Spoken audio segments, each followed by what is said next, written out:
Hi, and welcome to our Candy Rose for Those Who Stay podcast, dedicated in loving memory of my daughter, Candace Rose, who lived from 2007 to 2025. For those who stay, we remember your life will not be in vain. Everything we do will be in your name.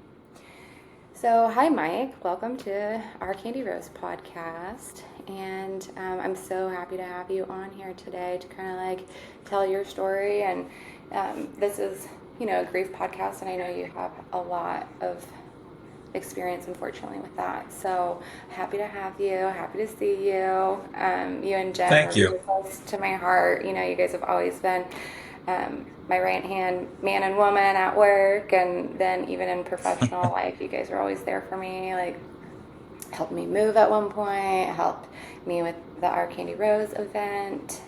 Everything was just like so much easier with you guys around. So I do really appreciate both of you.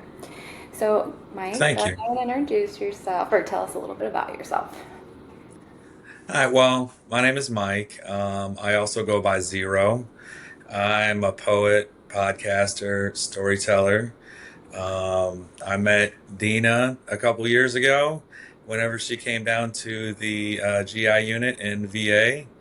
And we have been debating about what the best way to clean and redo a unit is, right to left or left to right. Hey, And that obviously, competition I'm aspect is real. Like, we are very competitive by nature, so I do appreciate you having, or did appreciate you having that oh, kind of most power, definitely, yeah. so that We it would kept everything like, oh, you start on that side, I'll start on this side, and then once you left, I was like, oh, who's gonna who's gonna do the, what do we call it, like a pit stop turnover, where it's just like really fast, right.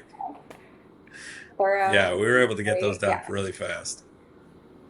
no, that's awesome. Yeah, and I was in a transitional residence. I was just coming in from a really bad situation, and I landed a spot in the residence, which allowed me to work and gain work experience at the VA. And I remember one time that, and this is still something big for me, and I know it wasn't very big for Dina, but it was very huge for me, and that was the moment that I realized that I wanted to be her friend. Like I was like, I remember just like almost in tears saying, I want to be your friend.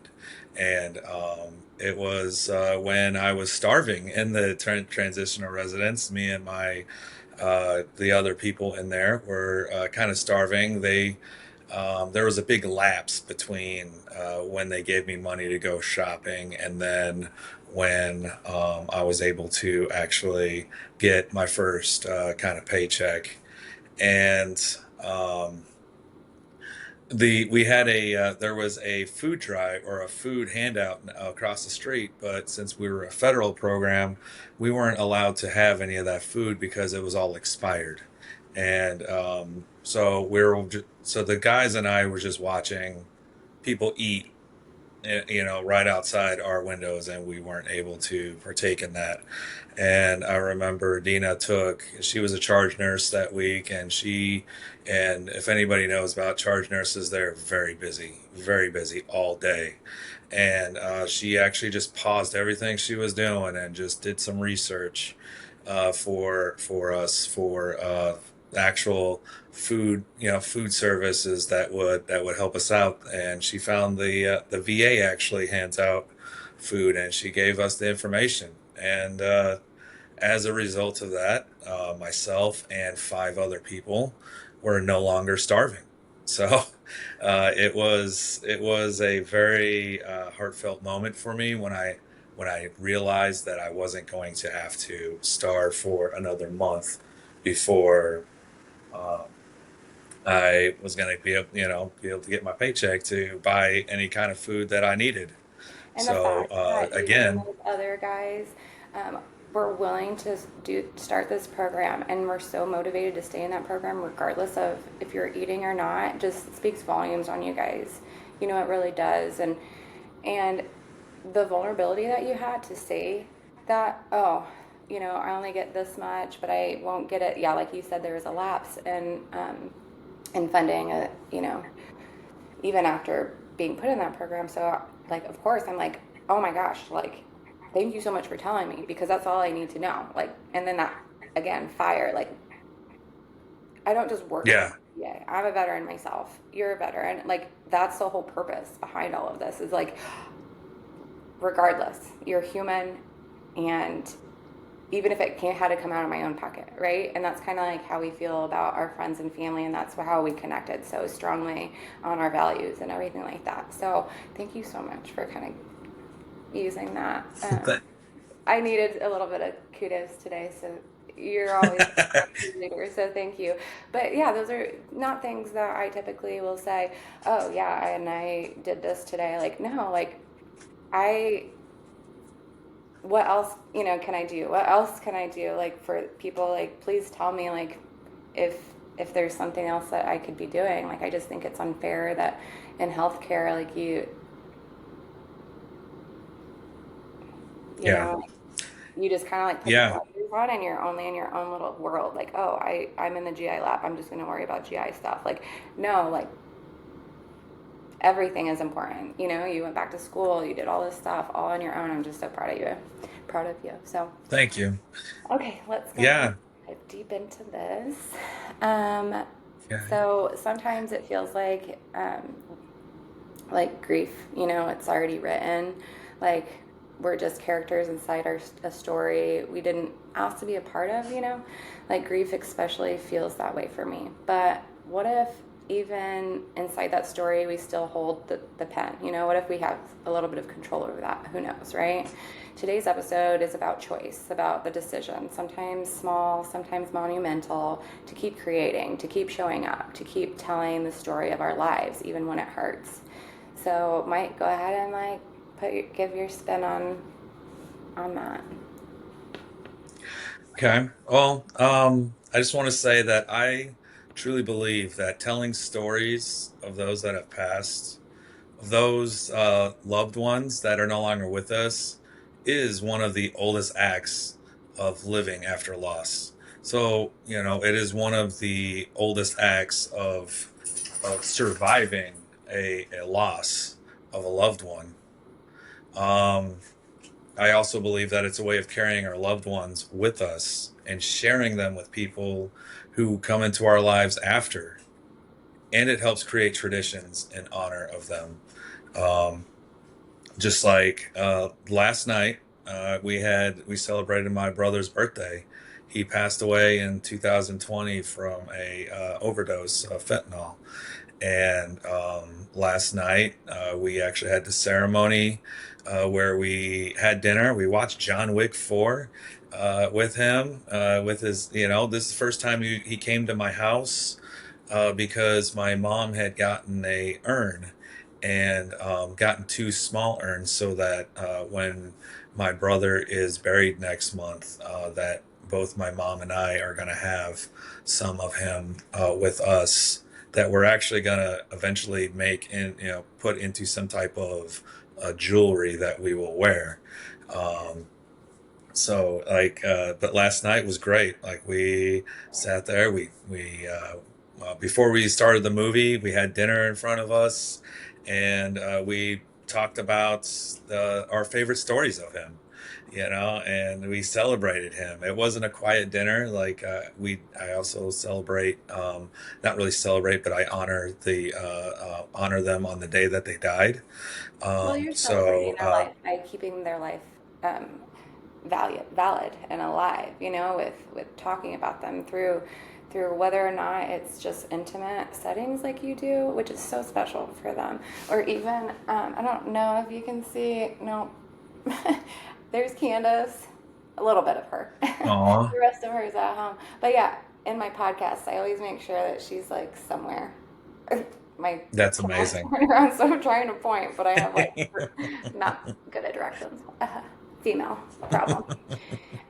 But anyways, so yes, I think that's so great that you do that. Like, I'm always so honored whenever you share, like, for Thanksgiving and Christmas and birthdays and even death days, right? I think you Yeah. try to support them. Yeah. And Oh, no, go ahead. say my son's death day was last week. So we had both a silent dinner and a birthday celebration this week. Yeah, and if you're comfortable, So what happened with your son? My son, I've been estranged from my family. I made a lot of poor decisions, which led to me eventually becoming part of the transitional residence and kind of rebuilding my life back. Which Um, you've done uh, I, incredible. Yeah, you've moved um, mountains to get to where you're at. Thank you. Um, yeah, I go back and forth in my head a lot of the times because there is a lot of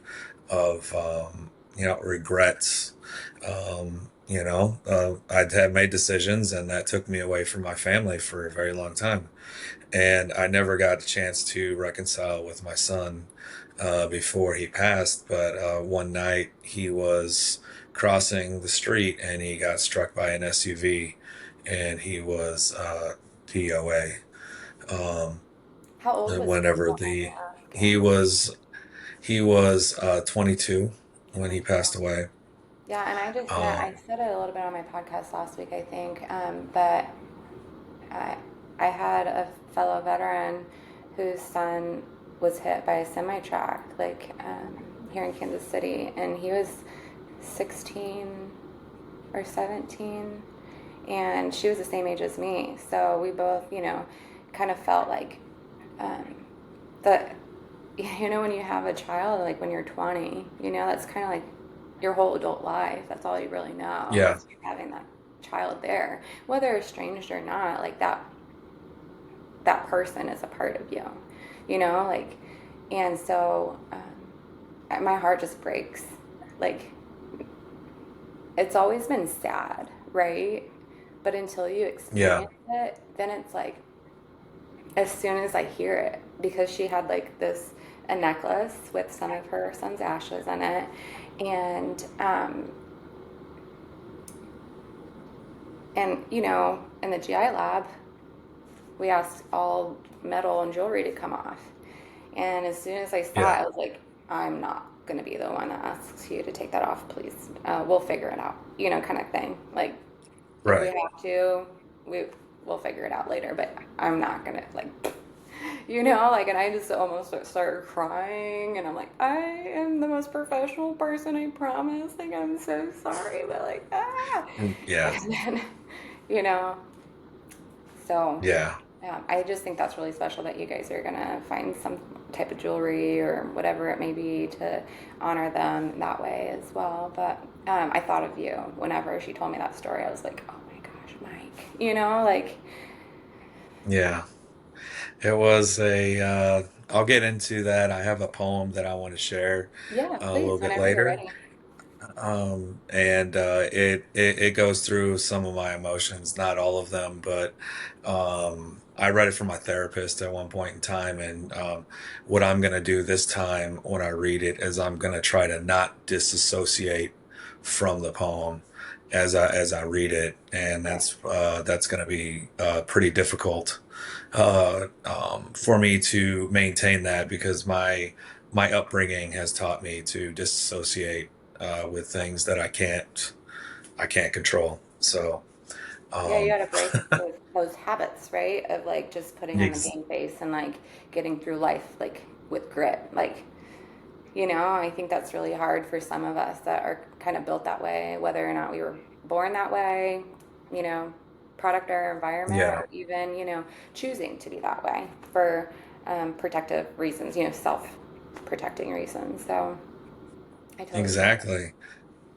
Exactly. And also, when you're talking about not everything has to be a big thing, you're talking about honoring our loved ones in a way that doesn't have to be big. I know that I'm very intentional anymore about how I interact with the world, and I really do want to uh, take into mind, are they going to be proud of me? Is my grandma that's passed away going to be proud of me? Is my brother that's passed away going to be proud of me? Is my son going to be proud of me through my actions throughout each day? I really do my best to honor their lives by continuing to live and continuing to grow and be the best version of myself that I could possibly be. And I also want to be compassionate with myself. I want to be gentle with myself because not every day is going to be the best day ever. There's going to be days where we break, and there's going to be days where our patience isn't there. There's going to be days where everything just makes us mad for some reason. But I And that's also still always emotion that we strive. need to feel, and that's fair. And Yes, so, like, yes, don't it be is. hard on yourself to say, I'm mad today. Like, go ahead and sit in that, and really Right. feel it. And don't be like, Most oh, most why am I so definitely. mad today? Like, because that's how I get frustrated at myself. Like, I don't know why I feel this way. Like I'm just not feeling it today. And, you know, just giving ourselves the grace and kindness. I think that's one of the biggest things that has changed me through all this is my boyfriend Brian. He always tells me like, give yourself some grace, you know. And at first I'm like, ugh. Right. Okay, he's like, I'll just do that. Yep, giving myself grace. Like it's not Yeah. easy, right? Like Right. And easier said than done, but and at the same time, because he was so consistent and told me that all the time, Dina, give yourself some grace. Like, or if I say weird things, like, was that weird that I said that? And he's like, him and Bella now are like, Ma, you're like, never, nothing's ever going to be normal again. So what if you feel it's weird? Who cares? Or if you feel like somebody else thinks it's weird, who cares? Like, the way right. you honor your family and the things that you do, like, I've always said when I do stuff like that, I'm okay, this is the hippy dippy stuff. Like, I'm almost like already putting up that, how do I want to explain it? Like, reasoning Like a or, disclaimer. yeah, like, okay, I can be a little hippy dippy, but this is, or, kind of giving an explanation or defensive already, to try to Right. defend my feelings. And that's not fair either. After losing Candace, Right. I had days where the only choice I felt I had was to breathe. That was like my Yeah. biggest thing. Like in through the nose, out through the mouth, like, and again, that sounds like so silly. I started doing like these morning affirmations and I put those on my podcast and like the nighttime stories just because like I need, it's selfish reasons, right? Like I'm doing all this to try to provide myself some type of daily therapy, and hopefully in turn like somebody else can use these tools and do that. So I also sometimes even that, just saying, just breathe, inhale through your nose, exhale through your mouth, even that feels Yeah. impossible. But over time, I realized every small act that we've been talking about, even making coffee, like I told you before we started this podcast, I bought that terrible coffee for work and people were still drinking it. But like, I don't know good coffee. And it was a lot. And it was on sale through Amazon, of course. Like, Right. deal. Right. And Obviously, it was a good deal. and I only drink like this much, so like it's like taking a shot of coffee in the morning just to kind of rev that engine so I can make bed like a beast. Right. Right. Right. But only if you would Even learn how to do it the right way. journaling That would one be great. sentence was me choosing life, choosing to keep creating in the smallest ways. So I really do appreciate you. Also sharing those small acts, to build momentum. So, what else you got for me? A poem or? Yeah. Yeah, most definitely. We moved forward, and for a lot of times, I think that we feel guilty about that because we're moving forward, because the person that we love is not moving forward with us anymore. Like I'm officially older than my brother now, So that really kind of messed me up on my birthday. It wasn't really too much of a happy birthday. It was more of an introspective birthday of, wow, now I'm actually older than my brother was when he passed away. And yeah, it was a crazy ordeal for me. I remember getting the news about him. I was due to my decisions that I made, I was incarcerated, and they led me to the caseworker's office. And I just remember hearing my mom just like primal crying because she had just found out, and she had to tell me, and I wasn't there to support her. I wasn't there to comfort her or anything. I was sitting in my consequence at the time. And um, I remember just hearing her cry, like her just sobbing and telling me what had happened and how she had found out. Um, she had found out a day later after he had passed away, and he was already in the morgue. And I remember getting pictures. We had just gotten tablets in there, and I remember setting a photo of her sitting in front of the window because COVID was going on, sitting in front of the window, and my brother was on a medical slab, and he was in front of the incinerator, and they wouldn't even cover up the incinerator for her. So I had that picture as my background because I knew I needed to get out. I knew I needed to do everything that I needed to do to be the best son that I could be, and get out as soon as possible and do all these things, and just really be there for my mom as long as I can be. And see, That she's such an was, angel. You're so lucky to have a mom. I yes. mean, every time I've met her, I'm like, oh, what a sweet angel. And She's still, awesome. she's such an angel baby, like through all this trauma and pain, like as a mother. Like, again, sometimes I think that builds us, like it either breaks us. I've said this, I don't know if on this podcast or to, but over the past 5 months, I've said this quite a bit where now I get how people become homeless. Like mothers who lose their children or fathers who lose somebody, like Yeah. it doesn't even have to be children. It could be like the person that was like your person, right? Now I can see Right. how it totally tears families apart. And like, I've just been so blessed because my family is, and my friends groups are just incredible people. The people that I've chose to be around me up to this point, I just could not have planned it better myself.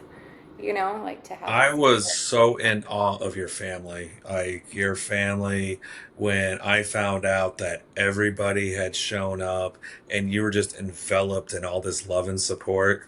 And I couldn't have wished any kind of better situation for anybody. The fact that you didn't even have to go back to where everything happened, like you just didn't have to, and everything, like all these people, that are so important to you, just enveloped you and just, protected you from some of the harshest parts of that was amazing. You know, I was, like, I'd always, it's during that process, I was like, that is so lucky that somebody gets to get that. I know I didn't have that. I didn't have that, and my mom didn't have that when Right. it And that's why it happened. just And breaks me so much because I'm like, oh my gosh, if I didn't have them, like I could be that person that's on the street and like just broken. Like I don't, like who cares anymore? right, Like what's my purpose? Like if I couldn't save my own daughter, like who am I?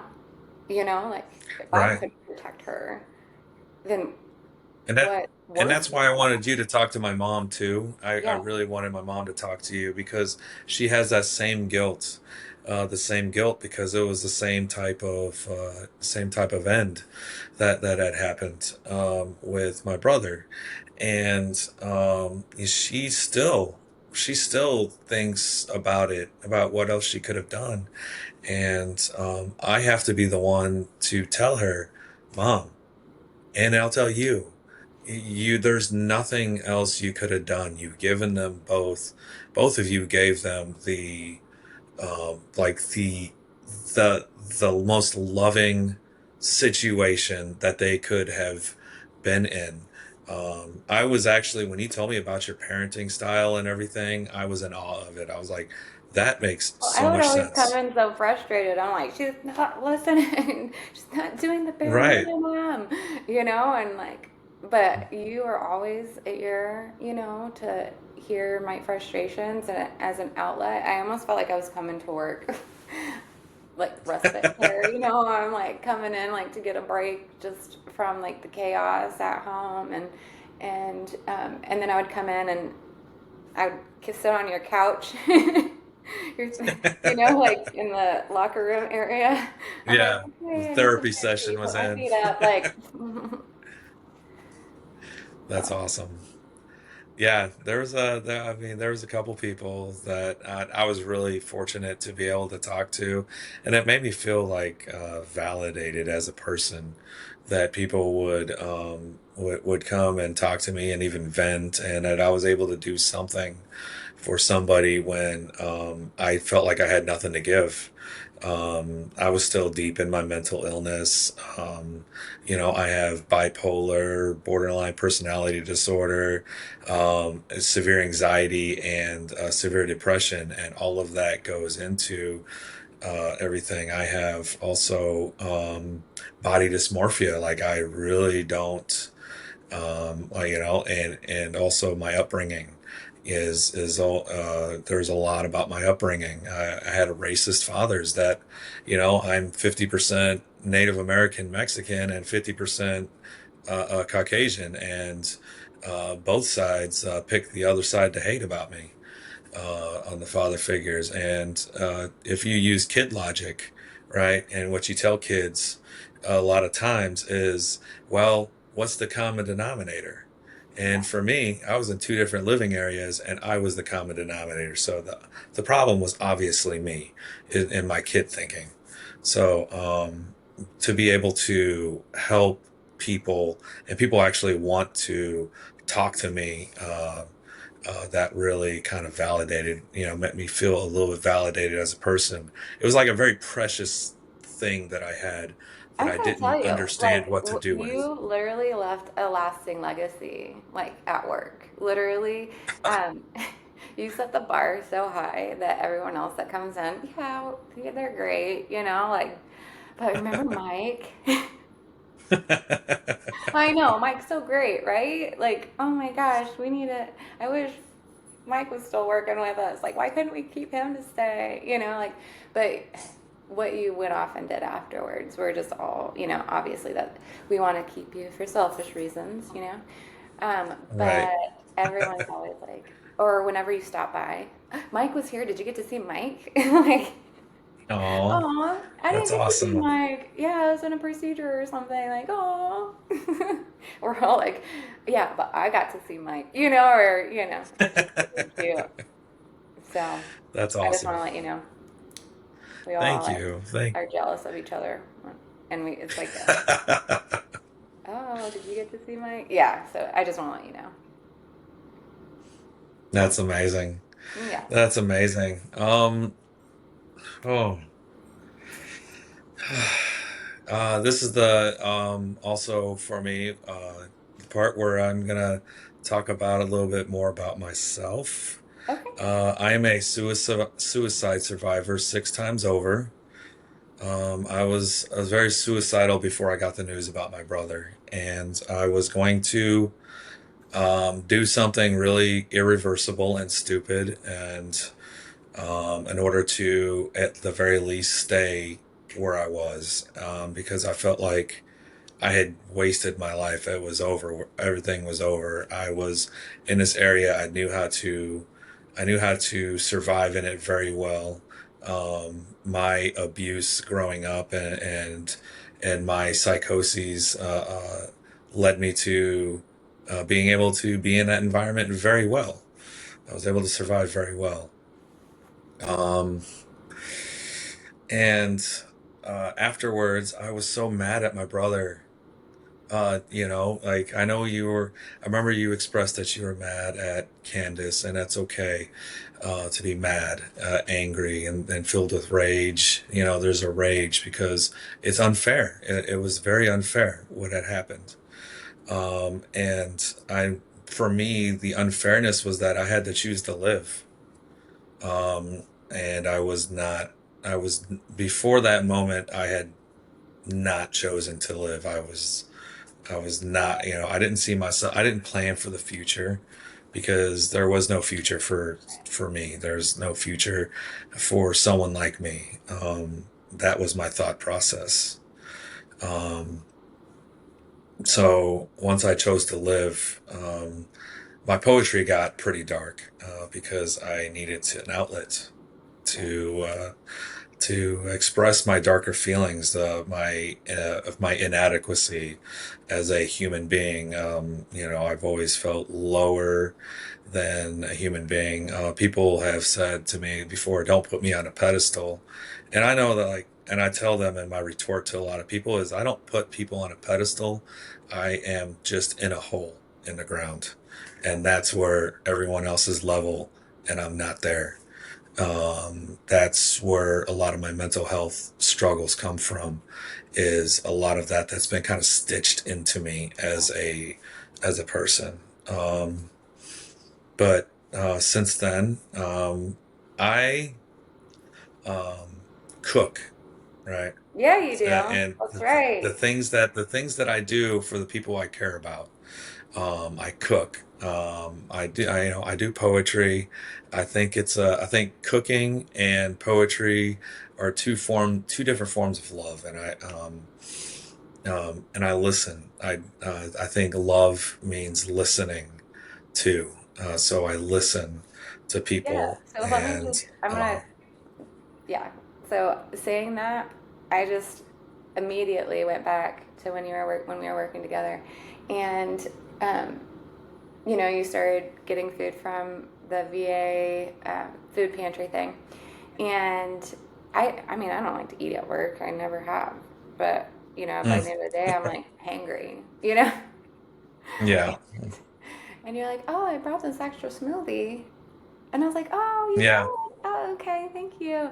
And it's like so yummy and delicious. And I loved it every time. And then at the end, you're like, I did that because I knew you weren't eating. And yeah, it was almost like yeah. this That full was circle thing, even though like I had like the capacity and everything to feed myself, and I still wasn't because I'm a glutton for punishment.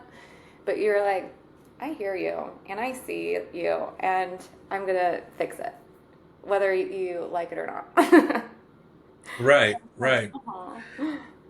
So that's just who That's you are and as a person. You weren't putting me on a pedestal. You were just seeing me as a human, and you were just like being your authentic, kind self. And just how easy that is to do for certain people, and how unfortunately strange it feels to be cared for by other people. Like, I think that's another yeah, part of the problem in society. It's like, no, I'm not doing that for any weird reason. yeah, I'm doing it just because like I'm a normal, like how humans should be, is like creating that community and that kindness, and like even if you're refusing to take care of yourself, I'm going to provide something for you. yeah, And I just think that yeah. it I just speaks definitely, volumes on who you are as a person and the type of people that you allow into your world. And I think for a while you were telling me like um, it's a great attribute, but at the same time, conversations that we've had, it's like a boundary issue, not for you, but like because you're trying to help people that like don't even want to help themselves. yeah, You have certain friends and things that were like almost taking advantage of your kindness and not like, I don't know, yeah, even willing to and give back like and the bare minimum to you. And I think that is hard for to process as well. yeah. I remember telling you about the people that I used to be around, while I was incarcerated, and um, and out on the streets. And, I remember you going, I don't even understand that. And I was laughed. I remember laughing because I was like, those are the good people. Those are the people that I know. Like, I know what their intentions are. I know they're trying to take advantage of me. And I know that I got nothing coming from these people. But I know this. So it's easy for me to do it whenever I feel like doing it for certain people. Yeah. And I And honestly feel like Candace was very similar to that. Like she was choosing a friend group for a reason, and I have no idea why. But it was almost like self-soothing for her to be around other broken people, you know?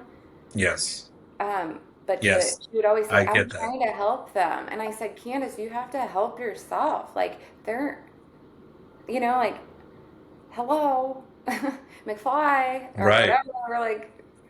Like, listen, Linda, you have to like put your oxygen mask on first before you can go and help other people because she was doing wild things just to go help other people. And I was yeah, like you're putting yeah, yourself at risk for someone who's going to do this constantly because now you are that person that's always going to come to the rescue like when you're over here like crying in bed when alone, you know? Like how unfair. And so real quick, this whole podcast and this creating, um, you know, it doesn't erase the pain that I have for her or for you or your family, like every time we talk about loss, but it gives it form, right? Like right, so it turns chaos into something that I can actually hold on to and say on Sundays I do my therapy, like my mandatory therapy, but I never want it to feel like work. So that's another reason why Sam and you and Jen and other people that want to be a part of this, I'm just so grateful for because, yeah, I can just look at myself and blah, blah, blah, like get it out. But to have somebody across from me to have a true conversation is actually more therapeutic than just, like you said, disassociating from what I'm saying, right? I could just say the word right, disassociate and just say, I did it. I checked that box today. But to actually like be vulnerable and be held accountable to like be in those moments and feelings. So that's what being a storyteller is. And like, that's why I wanted you for this episode because you're such a storyteller through your poems and through your experience and everything. Like, not because we choose the loss, but because we choose what to do with it. And I just think that is just an incredible strength that I never even like imagined that I would have. Like, oh, I'm gonna start this and do this. Like, I don't even know like how to do anything. Like when it comes to right. technology, right? And I'm like Yeah. I didn't know I was Um, capable of it, but look at me. I mean, you you know, even told me today, like, do you know you got to click on that thing and then put my email on it? I'm like, please, yes. that's awesome. No, yeah, I think that all this is very therapeutic. And I'm so honored to that you wanted me to be on a video on one of these. Again, like a lot of times I don't feel like I have a whole lot to give to people, and I offer my words, and I'm sometimes kind of amazed that people find things that I say comforting sometimes.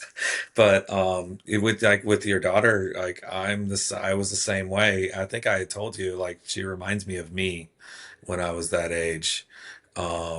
Like I'm a ride or die. I'm a ride or die person with my family and my friends that I've chosen because for me, family, whether you're family or whether you're a friend, it's mutual. Like it's mutual for me.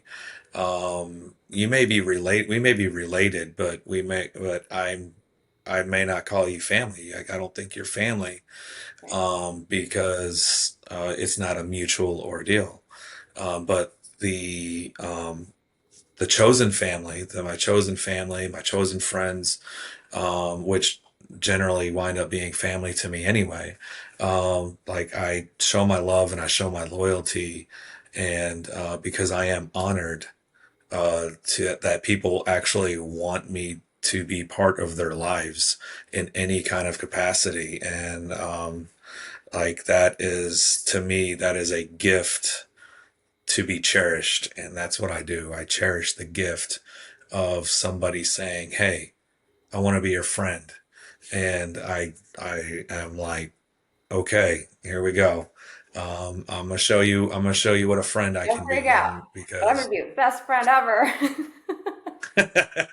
That's right, like that's yeah, how I felt when you're like, I want to be your friend, and I'm like, oh my gosh, like this is a big deal because like because I know like your like you said your loyalty and your passion for people. Like I'm like, okay, he doesn't just half-ass anything. He's gonna like really be my friend. Like this is really exciting.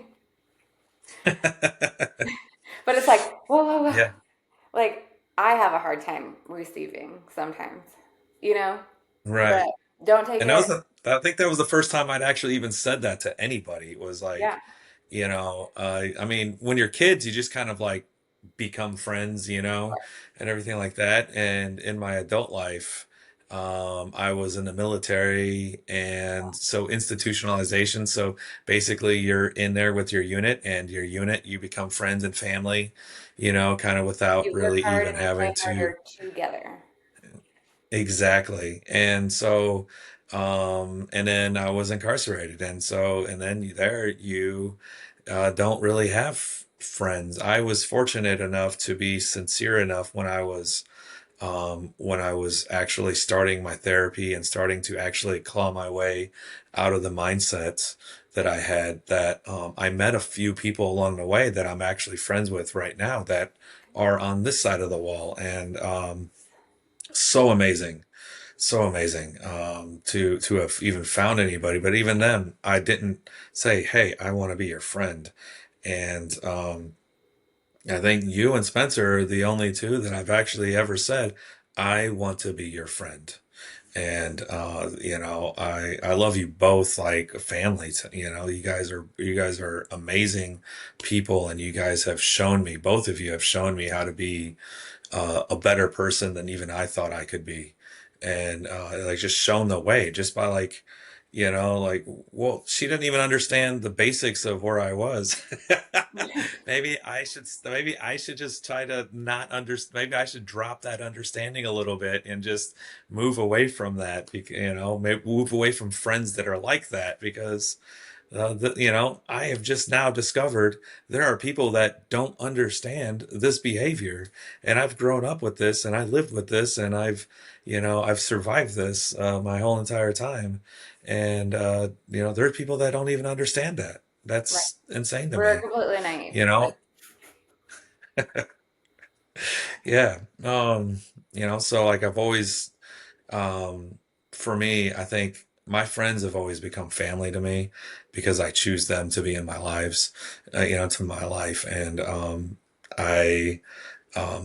I'm very honored whenever they decide that I'm their friend as well. And then that just ramps up my loyalty factor by like 100-fold. I know that we were doing the Our Candy Rose event, and like we were both just feeding off of each other. Like, we're oh gonna do yeah. this, we're gonna do this, we're gonna do this. Like I I wrote, I can't wrote imagine if 60 we had poems. any more time to plan it. Like it would have been a complete like carnival. Like complete Right? like petting Uh, zoo. I don't know what else I would have came up with, but had I had any more time, it would have been like a monster. But again, it's just like filling that void, right? Like I didn't want to right. process because Brian said to me, he goes, "Well, what about August 16th? Like, what are you gonna Right. do then?" And I I remember your literally response, was like, like, what? I said, "Why would you say that?" I don't know what I'm gonna do after it. Oh my gosh, why would you say that? And then I was like impending doom. Like Right. the day after that Saturday morning, I'm like, hmm, okay, now what? So then okay, let's do this podcast thing. And then I just spiraled into that. Like, anyone want to do this with me? Look at all the stuff I'm going to put in there. Every time I thought of something, I thought of a different topic. And so I literally like have 3 seasons, like just sitting there in my Google Drive now. Sounds obsessive, compulsive. Let me just put some reflection questions out there for our listeners today. And then, again, if you want to share the poem that you wrote. Yes. Okay, great. So here's some reflection questions for listeners, and then I'll let you share. So, what small choice today can you make that creates life instead of letting grief silence you? Again, what small choice today can you make that creates life instead of letting grief silence you? It's really powerful. And then, where in your Yes. story can you take the pen back? Like, so another little fun fact about me, I'm a Swiftie, all right? I'm not gonna apologize about it. I loved her. Don't ever No, apologize for that. no, but I'm like a real OG. Like I loved her all the way before anybody really knew about her because when I was in the military, I was stationed in Turkey, and there was this girl down the hallway from me in the barracks. Her name's Brittany. Hi Brittany. I don't know where you're at in life right now, but shout out to you. You're my Taylor Swift, like, and she was like from Tennessee or something, and she's like, "Oh, you gotta listen to this girl," and I'm like, "Oh yes, love her." And even um, when so I've been married, and I'm currently not, but let's make that clear. So, 2008, we had our ceremony, and or 2009, we had our ceremony. We actually got married in 2008. On our 1 year anniversary, we had um, our ceremony out in New Jersey, and of course, our first dance song was to a Taylor Swift song. So, again, 2006, like I've been a fan since, or 2000, yeah, it Nice. had to be 2006. So, real OG right here, Taylor. If you're listening, like, love you. Even through all the drama and all the like, whatever it was, like, ride or die, right? Loyalty, ride or die. Right. So, anyways, Exactly. been jamming out to her music this weekend, and so as soon as I said, "Where in your story can you take the pen back?" I immediately was like, "Ooh, glitter pen," because she loves like she has different types of songs that she writes, and some of the songs are like back when you're a teenager, like glitter pen kind of like stories, right? Right. And so that was just really fun for me when I was reading this question. I was like, even just for a line or a page, if you hear barking in the background, that's my uncle's dogs. Sorry, but they're super cute, so I'm not never gonna be mad. But anyways, Nice. yeah, take the pen back, like we're doing now. Like take that.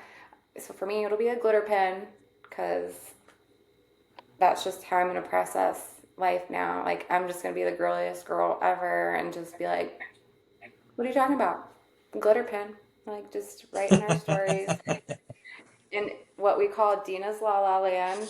Okay.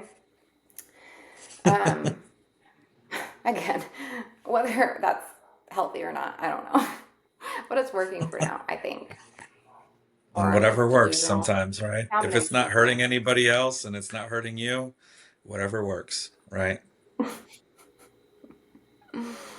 So, and then the last question, what beauty, memory, or meaning um, are you being called to create in honor of the one or ones you lost? So, I think we've been diving deep into those type of conversations of what we do just to keep our loved ones' memories alive. And my daughter, who was born in 2010, her name's Bella. I call her Bella Boo. And she just started high school. And Nice. she went to her first homecoming dance, and my ex-husband sent me a picture of her, and she had like a cute little bag, and I was like, oh my gosh, that was Candace's bag. And he asked me, he was like, do you have any pictures of Candace with that bag? And of course it just like spiraled, right? Like, oh my gosh. Right. And then I started looking at all these pictures, and I'm like, Dina, focus, what was I looking at? Like, because then I'm like going through all the pictures and like I miss Right. you, like, it was, and then finally I remembered and gathered myself, and I was like, okay, the black purse. Okay. Again, this is how my brain works, right? We're talking about glitter pens, now we're talking about black purses. Well, Right. don't judge me. There's this guy called Chit, Chit. Um, he's a character, and I can't like Jay Renshaw or something is his actually like actor, like is his name, the actor, and Hmm. he does these little skits on TikTok, and I'm not going to say it on here, but there's a skit about a black purse. So please Google it. You might even it might be on like Instagram too, or on all the different platforms. But please and tell me like it's like watching The Office. Nice. But it's hilarious. Anyways, so then I found these prom pictures of Candace. She was in this beautiful white gown, bright red McDonald red hair, because she did that because I loved it. And she had the burst. And I was like, oh my gosh, I immediately sent them all to him. But it was just so special because Bella wears Candace around her neck in a necklace. And then she had her purse. And I was like, oh my gosh, my babies.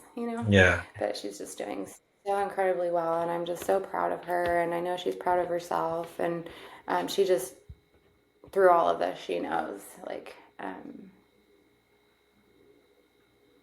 I shouldn't say that she knows. From my perspective, like she understands life a lot better than I do, and she's stronger than I am. And I literally, we were at the lake up in Okoboji, Iowa, with my family, and I might have had one or two.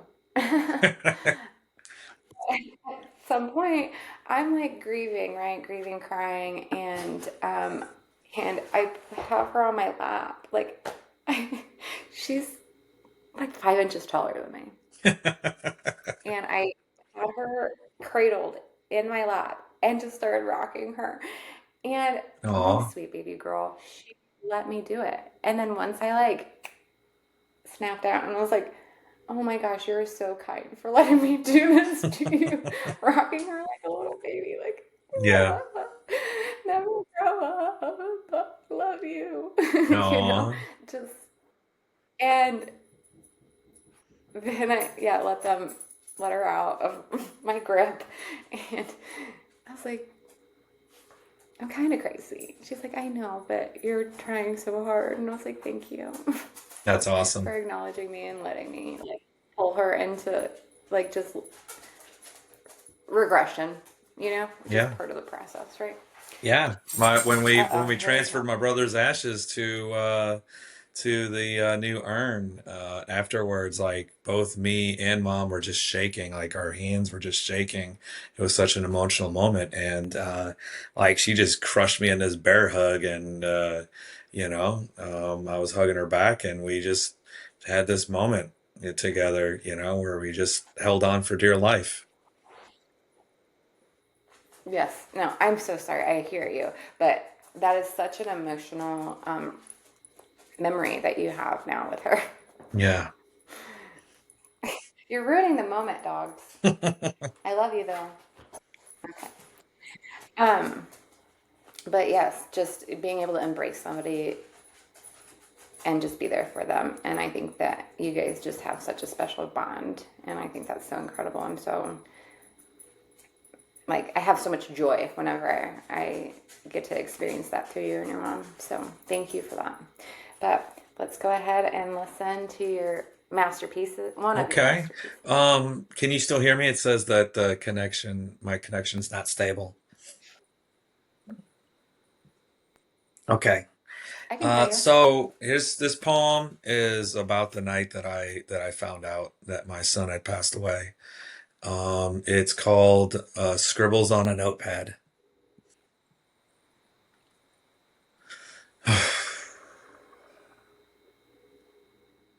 I'm weaving a story of my sadness, expression through my efforts and madness, spilling my guts in this tale of loss.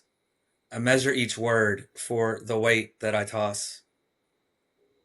It all began with me coming from work, rain pouring down, the sky was berserk. Wanting to get home, talking to my girl, just moments before my whole world was a whirl. Sirens and headlights menaced the rain. Silhouette bodies lying in the street. Lone figure sitting, lives another day. My only way home is where these streets meet. Mom's called 3 times and then a few more. I call my girlfriend to say I'm going there. Then call mom back and look in the mirror. She tells me she'll wait. Her soul is laid bare. This pen reminds me what can't be undone. Lost so much time, I wasn't there for my son. All I have, reminders, a life we once had. All that's left are scribbles on this notepad. My heart is breaking, so my memory won't die. Must be done raging, so this morning I will try. These words from my pen are written in blood, feeling my heart breaking with every thud. Never ready, Mama, I did my best, but the news was like two to the chest. Every word spelled out and ending to me. My door shut so hard emotionally. Nothing was real, every sentence a fake, showing emotions for emotion's sake. So I slammed the door harder, locking it tight. The urge to rebel, stand up and fight. As days and weeks passed, numbness ensued. Day-to-day motions without any mood. I've lived in numbness, I've done it before. When it comes to numbness, I'm always want more. To my boy, I wish I could see you now. Wouldn't care the when, the why, or the how.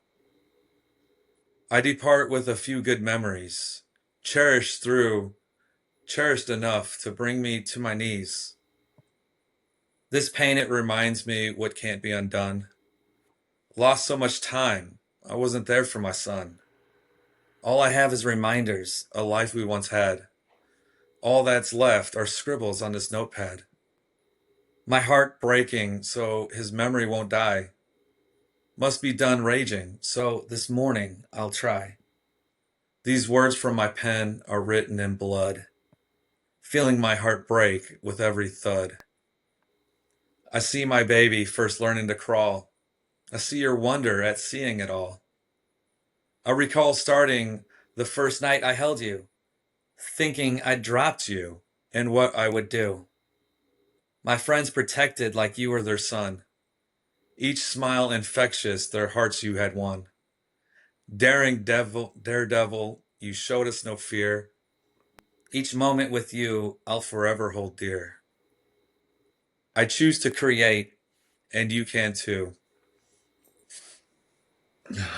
Sorry, that was the end.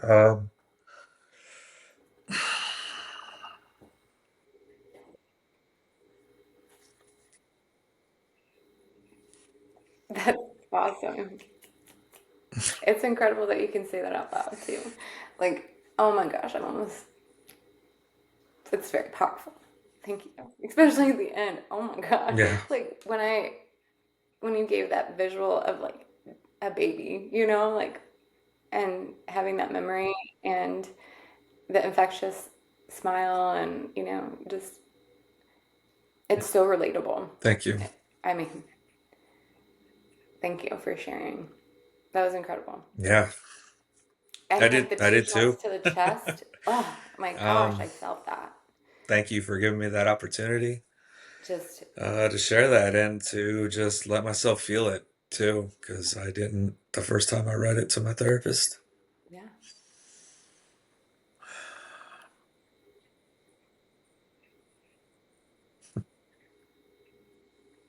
Yeah, you're gonna have to tell them. Yeah. Gutted. Oh, you know, how do you feel after reading I that? I mean, literally, like, you're glowing right now. Like I think it's probably from the emotions and from like the, knowing that you were gonna say it for a while. Like you had texted me and let me read it ahead of time. Thank you so much. Because Yeah. if I had like not Oh, been ready for that, oh my um, gosh. Yeah, thank you.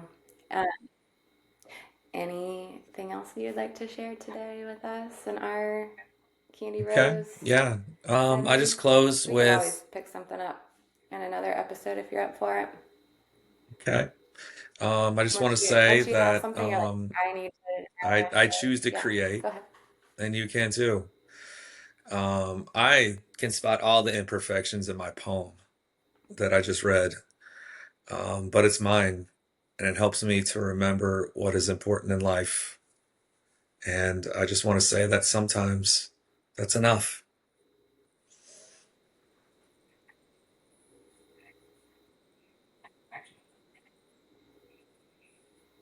Yeah, I mean, we could be our own worst critic. So for you to say imperfections, no. For you to say that maybe at some point, like you'll maybe want to like tweak it Thank or you. something, great. But like that was raw, authentic, and perfect for us. So thank you again. For those who stay, we remember your life again will never be in vain, Candace Rose. Everything we do will Bye. be in your name. All right. On the flippity flop. See you later.